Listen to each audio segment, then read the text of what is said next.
Today, March 12th, 2020, we celebrate the 287th anniversary of Bowling Green becoming the first public park in America, a unique distinction at the southern tip of Manhattan Island on Lower Broadway.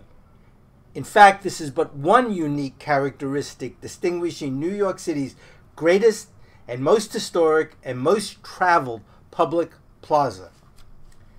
Long before Europeans arrived at this location in the early 1600s, this then flat, sandy plain, right beside the harbor, teeming with wildlife, was a ceremonial meeting place for the Native Americans who had populated this island for many generations. Once the Dutch arrived here in the 1600s, the early 1600s, what is now Bowling Green is where New Amsterdam, which would become New York City, began its 400-year journey to today and becoming the largest and most famous city in America. Bowling Green will always remain where this epic journey began. The first permanent structure built on the island was Fort Amsterdam at Bowling Green. Then right in front of the fort, exactly where the park stands today, was New York's first original town square and first public market, and the center of activity for all of the many nationalities that came to seek their future and their fortune in this young colony. What would be later named Bowling Green is the first place all these early immigrants first stood. The first Jews, the first Italians, Irish, French, Greeks, and all the others from all over the globe as they disembarked from ships that came from everywhere else, and before they entered Fort Amsterdam, as they were required to do to announce their arrival. It was perfectly logical that this space would always remain public, and that the city's first park would be created as it was by the British after they seized control of New Amsterdam and renamed it New York. But much earlier at Bowling Green, on February 2nd, 1653, New Amsterdam became a formal city with its own charter of self-government, the first such place in America governed by its own residents. The very next month, on March 13, 1653, the first act of this new city council created at Bowling Green was to pass a resolution to create a wall at the northern boundary of the city that was to become the very famous Wall Street. Back at Bowling Green, the following September, 1654, the first observant Jews ever to step in North America did so here at Bowling Green. They stayed, overcame resistance, prospered here, and later built the first synagogue in America very near Bowling Green. Bowling Green's fame and importance continued to grow ever since those very early days, before it was officially made a public park. After that momentous event, March 12, 1733, that ensured the place where New York City was born would forever remain public space. To no surprise, this well-known and most historic focal point in an ever-growing commercial city, soon to become a gathering place for American independence, continued to make history in many different ways. Indeed, on March 17, 1762, what is simply known as the origin of the St. Patrick's Day Parade, a march on Lower Broadway which began at Bowling Green, was even far, far more significant.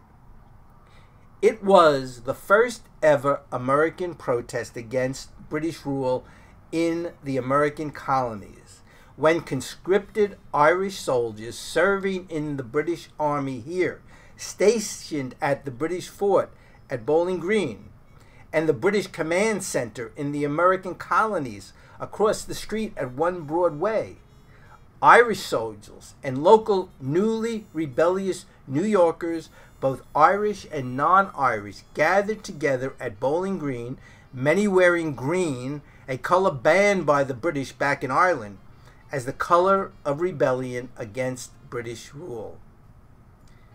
What they all did that day, March 1762, at Bowling Green, is begin the long march to freedom in both America and much later in Ireland.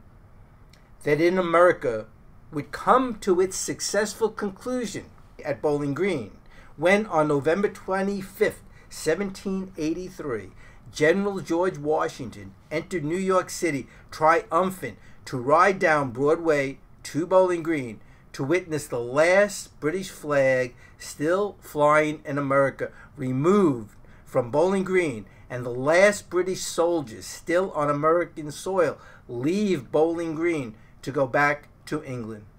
But long before that glorious day, back on July 9, 1776, at Bowling Green, the day word of independence reached this city from Philadelphia, the most hated statue in America, which stood in the middle of Bowling Green, King George III on horseback, was destroyed that night by New Yorkers in defiance of the British and in celebration of their proclaiming their independence. There is so much more to tell about Bowling Green, but I will limit myself to the most recent truly historic development at Bowling Green. On December 20th, 1989, 30 years ago, the arrival of sculptor Arturo de Modica's magnificent 3½ ton, larger-than-life bronze, charging bull as a permanent gift to Bowling Green, that has attracted more visitors to Bowling Green in its very long history here from all over the world these last 30 years. Charging Bull at Bowling Green, the single most popular attraction in New York City's long history. It is perfectly fitting that the most historic and greatest plaza in all of New York City features this remarkable work of sculpture that has become so synonymous with New York City and so loved right here at Bowling Green. If you work hard, the Stars and Stripes will help you. It won't give it to you on a platter, but it'll give you the opportunity. And if you look at the bull, that's what it represents. Strength, working hard, commitment, and that's what America's all about.